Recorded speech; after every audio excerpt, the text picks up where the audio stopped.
warahmatullahi wabarakatuh.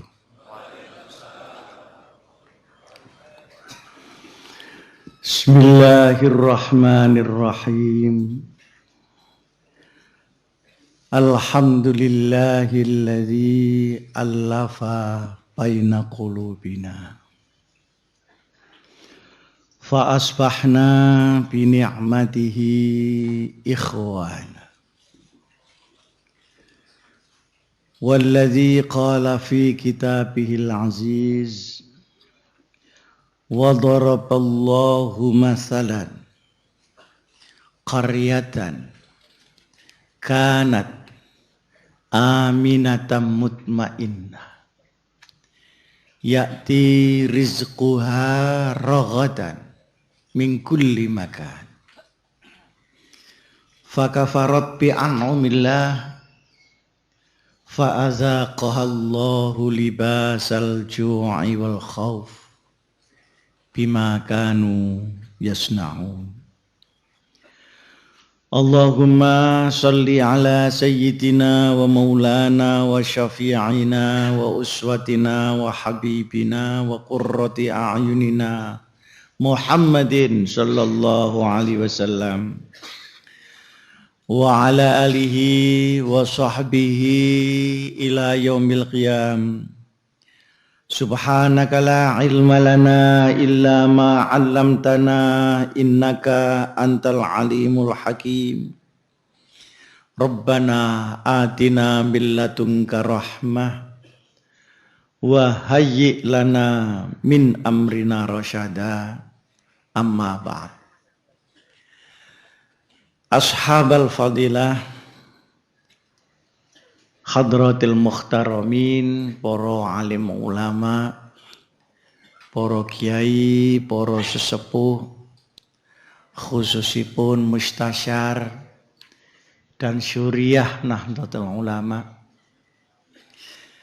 para pejabat yang berkenan hadir, pengurus wilayah, pengurus cabang, seluruh ranting-ranting dan ibu-ibu muslimat yang saya muliakan. Selaku pengurus besar Nahdlatul Ulama, saya sampaikan terima kasih dan penghargaan kepada pengurus wilayah yang telah mengumpulkan ranting-ranting untuk disamakan informasi dan pengertiannya terhadap masalah-masalah yang berkembang. Selaku Sohibul Bait yang sekaligus juga yang membayar terop dan son ini, saya sampaikan marhaban ahlan wa sahlan bihudurikum. Selamat datang, mohon maaf segala kekurangan karena saya selain Sohibul Bait juga pembicara yang tidak disangoni sekaligus noroki semua terop-terop dan kursi-kursi. Ini tidak mungkin terjadi tanpa karomah dari pengurus wilayah Nahdlatul Ulama.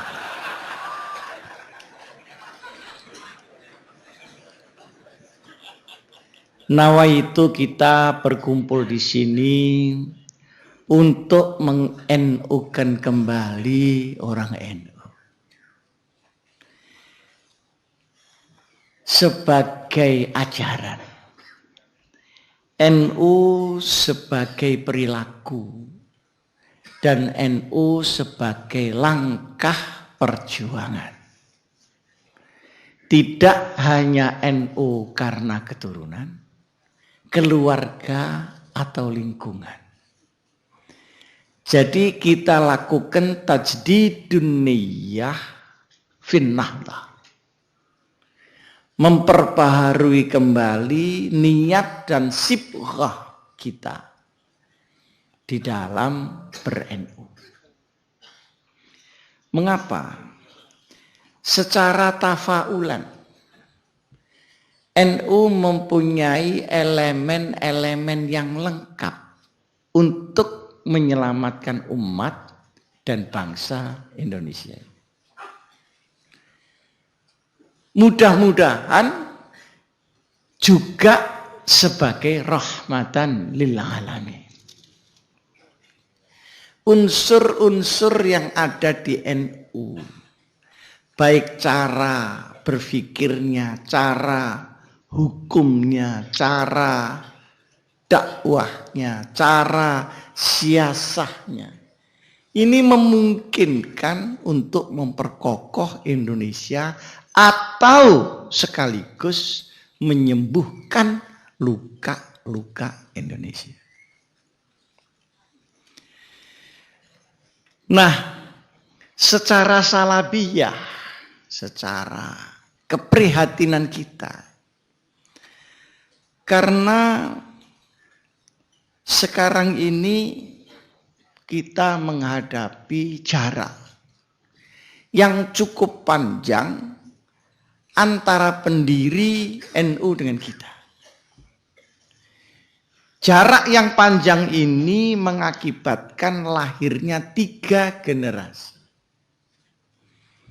Yang menangi Hadratus Syekh Kiai Hasyim Asy'ari itu kakak saya, Muhyiddin Muzadi, yang rata-rata umurnya sudah di atas 80 tahun.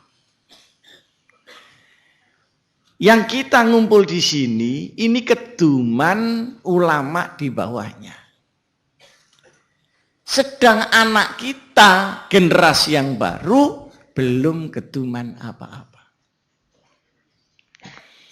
Kekuatan Nahdlatul Ulama itu pada kulturnya. Oleh karenanya dia sangat kuat dan tahan hidup panjang. Tetapi kultur ini akan putus ketika ada regenerasi dengan kelakuan yang baru yang tidak sambung dengan Nahdlatul Ulama. Dan pemutusan ini cukup dengan pendidikan orang yang tidak suka kepada Islam, cukup dengan pemutusan budaya, perilaku, segala macam kebiasaan, dan juga memang ada sistem yang direncanakan secara global untuk memotong garis generasi ini dengan syariat Nabi besar Muhammad sallallahu alaihi wasallam. Rata-rata orang NU kalau kumpul ya seumur-umur ini. Kupluan, sudah rodok tua, menceng-menceng sidi. Pemudanya sudah mulai susah. Tapi pemudanya ini mulai rukun. NU-nya, Muhammadiyahnya rukun. Karena apa? Karena sama ndak ngertinya. Kalau dulu Pak Idham dengan Pak Hamka itu rukun beda karena sama ngertinya. Lah saiki rukun mergo sama tidak ngerti. Sing anake wong NU yo dak tapek ngerti NU ini, yang anaknya Muhammadiyah juga begitu, datang gelombang baru yang saya sebut transnasional. Ini bukan sesuatu yang kecil. Hidup atau matinya perjalanan syariat. Atau selamat utuh atau bertempurnya di kalangan umat Muhammad Rasulullah sallallahu alaihi wasallam. Nah, kalau yang saya undang cuma wilayah, wilayah itu durung mesti kondo cabang. Nek cabangnya diundang, ya cabangnya sing teko tok ngrungokno. Ya ora kondo kancane pengurus. Nek sing diundang MBT tok pahame iso tapi ngomongno maneh gak iso. Terutama daerah Madura, wong keploke tok iku lho telat. Kene wis metenteng gak dikeploki, leren dikeploki. Karena cocok yang tadi, Pak, cocok yang tadi. Jadi saya ini jibek, bagaimana ini? Padahal yang diserang itu yang di bawah. Ya, satu-satunya jalan khusus Jawa dan Madura. Padahal Madura itu juga ikut Jawa. Dan Bali rantingnya harus dikumpulkan. Ini saja ketua ranting belum tentu iso ngandakno nanggone anggotane. Ya apa mau sing dipidatono Pak Hasim, mbuh pokok lucu. Wes toh pokoke dawa lucu adek reno-reno, ngono tok. Inilah kehebatan Jam'iyah Nahdlatul Ulama.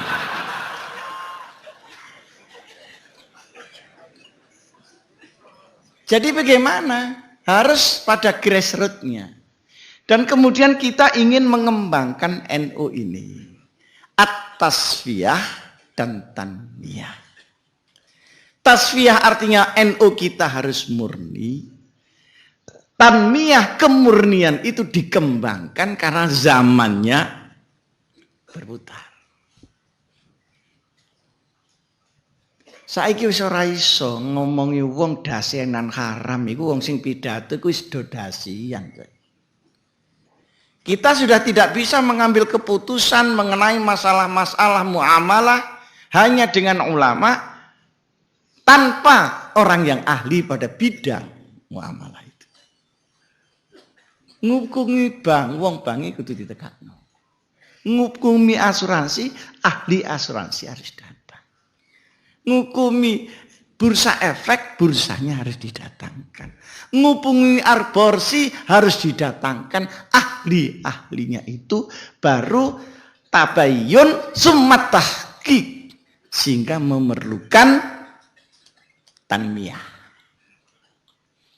Tapi bagaimana tanmiyah supaya tidak jumut, dan bagaimana tasfiyah supaya tidak jumut, dan tanmiyah supaya tidak belok, itu harus kembali kepada manhaj Nahdlatul Ulama. Para hadirin hadirat yang saya muliakan, saya akan merinci berbagai macam pengaruh di sekeliling kita yang membuat akidah, syariah, dan manhaj Nahdlatul Ulama bisa goyang. Pertama, goyang karena tidak mengerti. Yang kedua, mengerti tapi salah mengertinya. Yang ketiga, karena digoyang orang secara sistematik, sedangkan kita tidak sebagai fa'il tapi berfungsi sebagai maf'ul yang dikerjai oleh orang-orang yang menggoyangkan itu. Gerakan-gerakan yang tadi disebut Pak Ali Maskan itu datang dari dua kawasan. Pertama, datang dari Timur Tengah. Timur Tengah itu mana? Negara Arab dan sekitarnya, ada dannya. Jadi termasuk Maghrib, termasuk Spanyol, termasuk Turki yang bukan Arab. Iran itu bukan Arab. Iran itu Furs, Persia. Tapi semua ini disebut Mediterranean atau Asyarqul Ausat, Middle East, Timur Tengah. Dulu ketika zaman Pak Harto, aliran-aliran yang masuk ini diseleksi. Aliran masuk cocok enggak dengan Indonesia? Cocok masuk. Tidak cocok keluar. Orang yang ngotot diusir. Iku zaman Pak Harto. Ojo maneh wong sing teko gak diusir. Wong zaman 71 Golkar Kiai dicemplungno kali. Sing guyu ku mesti tahu kecelep. Jadi teges kadang ketegesen. Lah saiki blas gak ono tegese, ngantek cekelane apa gak ono. Setelah reformasi, semua ini bubar. Semua aturan-aturan yang menyangkut pertahanan akidah, pertahanan ideologi, bahkan pertahanan teritorial, bahkan pertahanan ekonomi, bahkan pertahanan politik, bahkan perkembangan budaya, itu belak, bobol, dan masuk semua dari semua arah. Dari Timur Tengah itu ada 3 hal. Ada agama, ada aliran, ada gerakan politik. Ini beda-beda ini. Yang agama tentu agama Islam, sama. Islamnya orang Indonesia, Islamnya orang Saudi, Islamnya orang di seluruh dunia, sama. Islam. Tapi alirannya tidak sama. Ada aliran namanya Syiah. Ada aliran namanya Wahabiyah. Ini aliran. Ada yang namanya Jaulah. Ada yang namanya Khawarij. Ada yang namanya Ubadiyah. Ada yang namanya Ahmadiyah. Itu masuk bebas ke Indonesia. Seret masuk. Syiah ini sentrumnya ada di Iran. Syiah itu kalau sholat sehari 3 kali, duhur asar di jamak, maghrib isya di jamak, pergi atau tidak pergi. Kalau wudhu pakai sepatu mashul khuffain. Kalau sholat tidak boleh di atas karpet, harus di atas batu atau kayu yang tidak berbuah. Jadi kalau kayu itu berbuah, gak iso koyo pelem, itu gak iso koyo sawu. Nah, golek uang ning Indonesia yang ndak berbuah, ya gak nemu, kejaba bunga-bungaan. Kalau tidak ada, dia harus sujud persis membawa batu dari Karbala, tempat wafatnya Sayyidina Husain radhiyallahu anhu, kemudian diletakkan, dia sujud persis di situ. Dan tidak boleh ada yang memimpin umat Islam kecuali keturunan Sayyidina Ali karramallahu wajhah.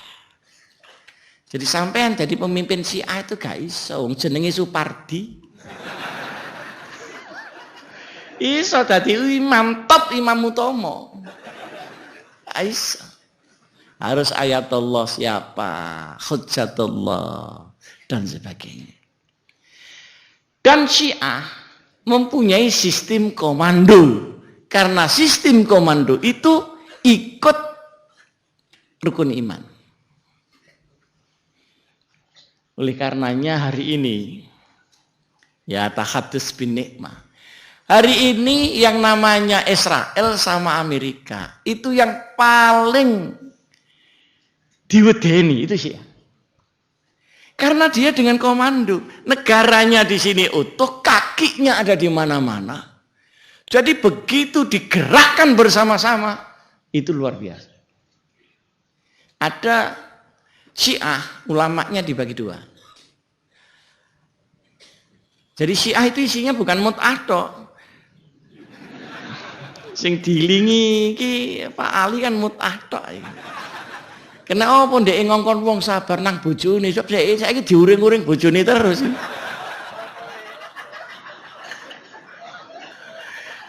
Sebab kadang-kadang keliru SMS. Para hadirin. Hadirat yang saya muliakan. Jadi ada ulama ilmiah, ada ulama jihadiyah.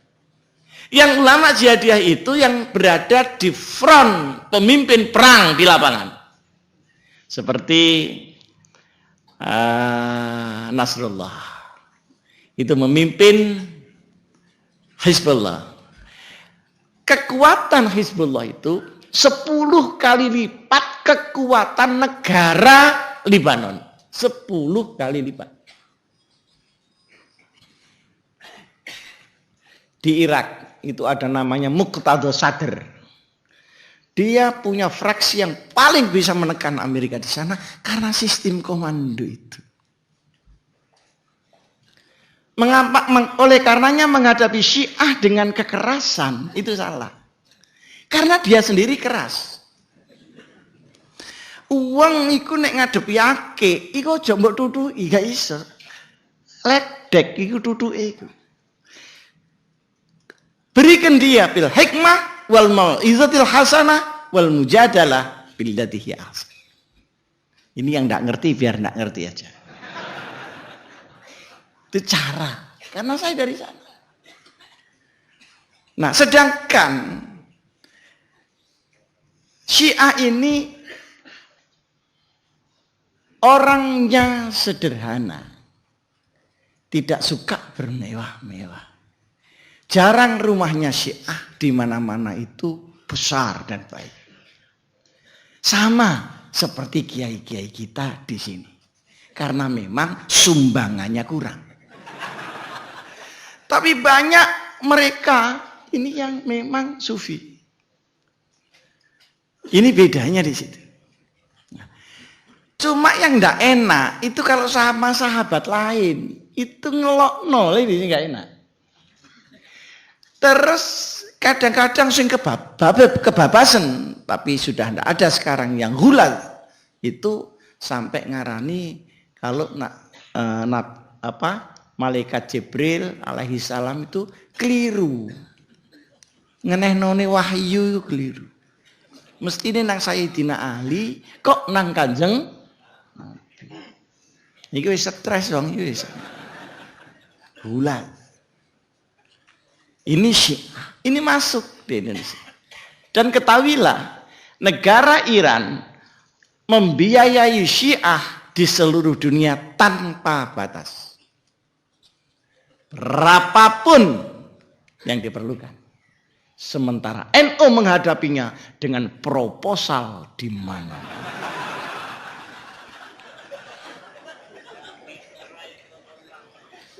Nah, ada juga yang Wahabiyah. Ini yang aliran tadi. Tadi kan ada Islam, ada aliran. Yang aliran tadi ada Syiah, ada Wahabiyah. Nah, Wahabiyah ini sentralnya ada di Saudi Arabia dan dia negara terkaya di seluruh Timur Tengah.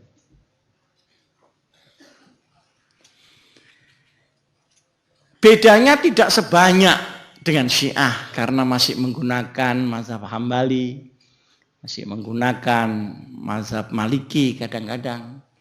Tetapi orang-orang Wahabiyah itu pikirannya itu begini.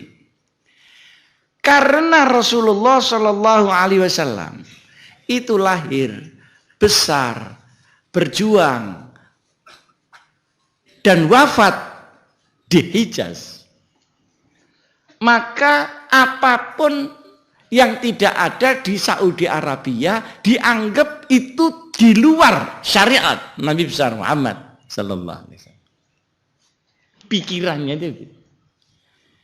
Jadi dulu Kanjeng Nabi kok enggak pernah mulutan pakai podium, ya pidumnya menjadi bid'ah. Jadi bid'ah tok isine, pokoknya ndek gak ero bid'ah. Jadi apa yang tidak ada di Saudi dianggap bid'ah.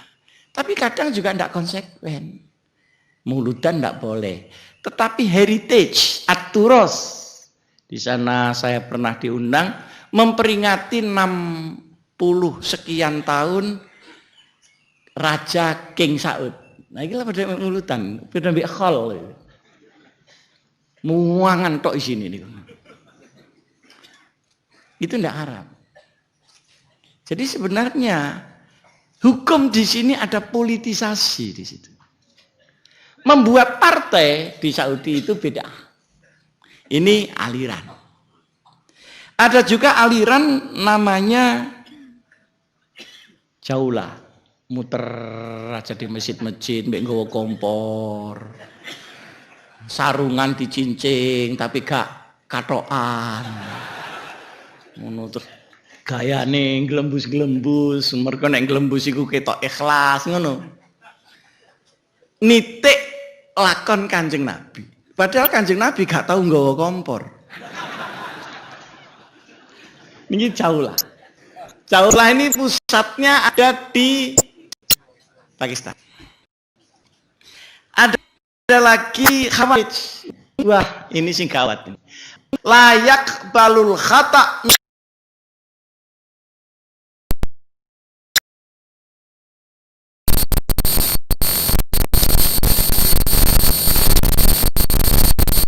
salah dan mau menerima benernya orang. Itu Khawarij. Selain dirinya kafir.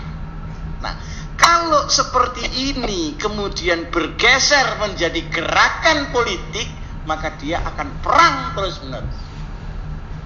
Karena pikirannya seperti itu. Ada lagi namanya Ubadiyah. Ini di daerah Aljazair. Saya baru aja ke Aljazair. 2 hari sebelum saya masuk sana ada bom. Bom di depan kantor Perdana Menteri. Kemudian yang mengaku ngebom itu Al-Qaeda. Padahal Perdana Menterinya itu juga sesama Muslim dan taat.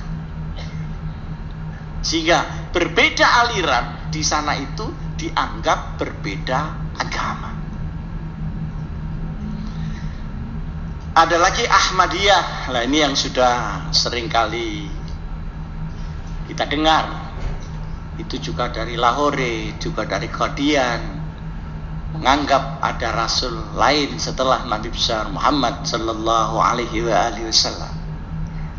Nah, yang ketiga yang datang dari Timur Tengah itu gerakan politik dalam kurung Islam.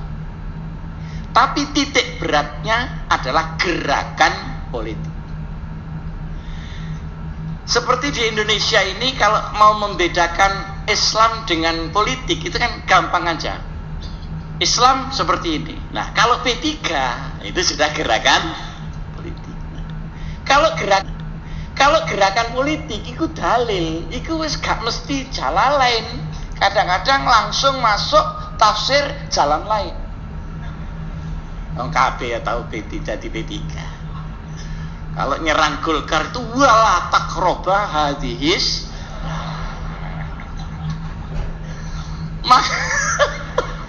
Kira-kira iya mana? Artinya gerakan politik itu bisa menggeser ayat. Dan itu kita lakukan sendiri kan. Nah, Ustadz yang di Golkar tidak mau kalah. Fakulik malu fasayarallahu amalakum rasuluhu wal mu'minun, maka berkaryalah kamu sehingga kamu semua menjadi golongan. Jadi ayat ini kesel Pak jinggo wong politik-politik ini. Baulet. Nah, itu namanya harokah sia-sia. Sekalipun kadang-kadang dia based to the religion, dia kepada basis agama, tapi dia tidak murni agama, tetapi sudah bercampur dengan interest politik gerakan harokah sia-sia. Ini masuk di Indonesia lengkap Pak. Gerakan politik misalnya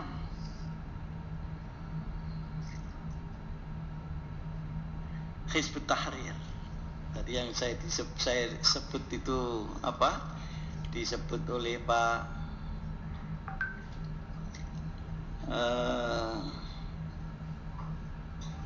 Ali Maskan, ada Hizbut Tahrir.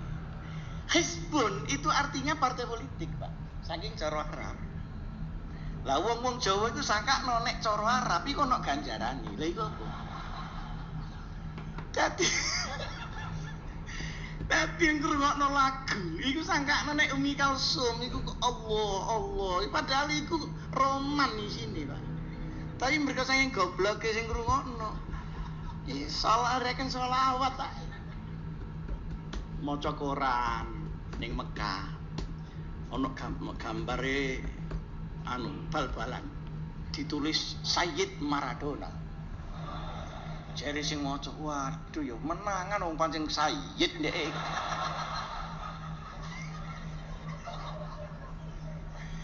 Disangka nek Arab itu ganjaran. Iki ruwet ini. Jadi hizb Itu artinya politik. Jadi Hizbut Tahrir itu nek bahasa Indonesia partai politik Hizbut Tahrir. Jadi gerakan itu gerakan politik. Nah, perkara ana dalile ya seperti itu mau digolekno sing fala taqraba hadis, ya itu iku. Mulanya kalau itu ilmiah betul, deadlock dia. Nah, ini minta khilafah. Khilafah sing bagaimana?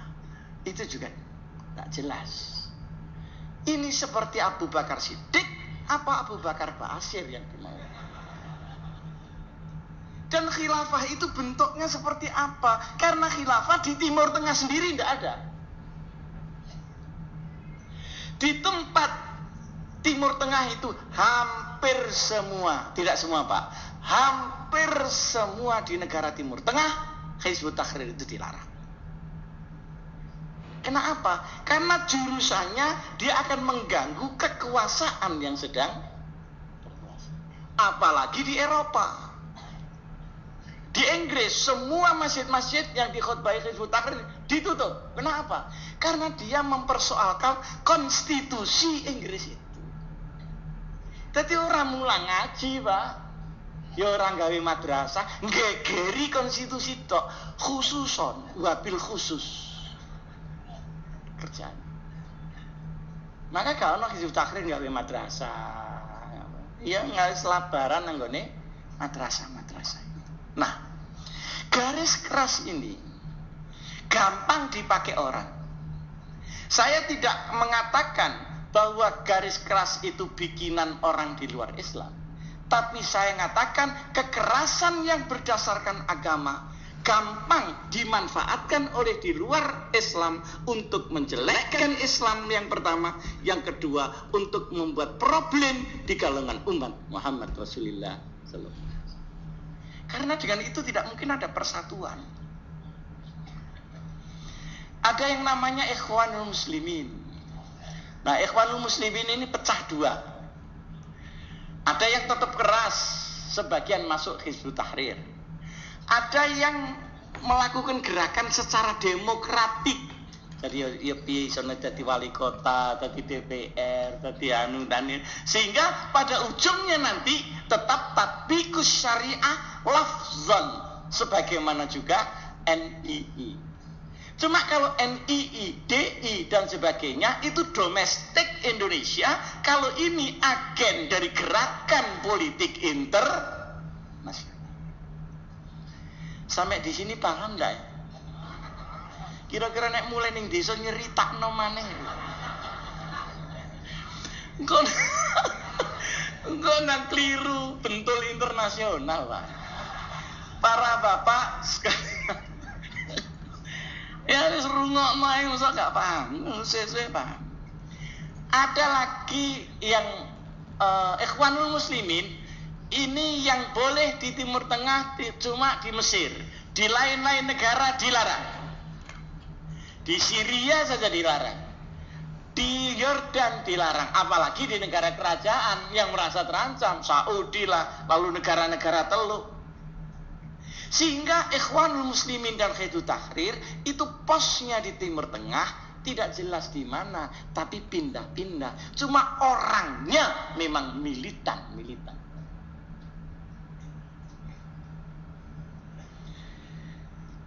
Ada lagi yang namanya Al-Qaeda. Al-Qaeda ini satu gerakan politik. Jadi yang ini semua tadi gerakan politik ya, bukan aliran. Al-Qaeda ini gerakan politik. Dulu Al-Qaeda itu bikinan Amerika. Orang-orang Afghanistan ini yang keras-keras itu dididik oleh Amerika menjadi pasukan-pasukan yang hebat untuk melawan Uni Soviet dan menang. Maka lahirlah Taliban. Taliban ini dikuasai oleh Ahmad Umar namanya. Maka dia menjadi kekuatan militer yang luar biasa beratnya, besarnya, hebatnya, mengkhawatirkan Amerika sendiri. Akhirnya dihancurkan oleh Amerika sendiri. Dan itu sudah biasa Amerika ngene. Saddam disangoni kongon gengkeri Iran. Nggak semari ngono Saddam dijatuhno diganti wong Syiah sing dadi presiden khusus untuk menggantung Saddam. Nah iki wis digantung di anak buah Saddam dikompori supaya melawan ini semua. Farik tasud itu ilmul mustakmirin sepanjang sejarah. Oleh karenanya saya ini sama Muhammadiyah ya kadang-kadang yang ngalah lah supaya tidak kelihatan bentur. Begitu kelihatan bentur, yakin kekuatan luar langsung masuk seret untuk membelahnya. Oleh karenanya sampai Muhammadiyah sekarang itu sudah ndak pate nemen mergo wis kekeselen. Ngelok-ngelokno tahlil kok gak leren-leren, akhirnya melok dhewe. Mereka tapi lalu datang gelombang. Oleh karenanya sampai Muhammadiyah sekarang itu sudah ndak pate nemen mergo wis kekeselen. Ngelok-ngelokno tahlil kok gak leren-leren, akhirnya melok dhewe. Mereka tapi lalu datang gelombang baru yang tadi,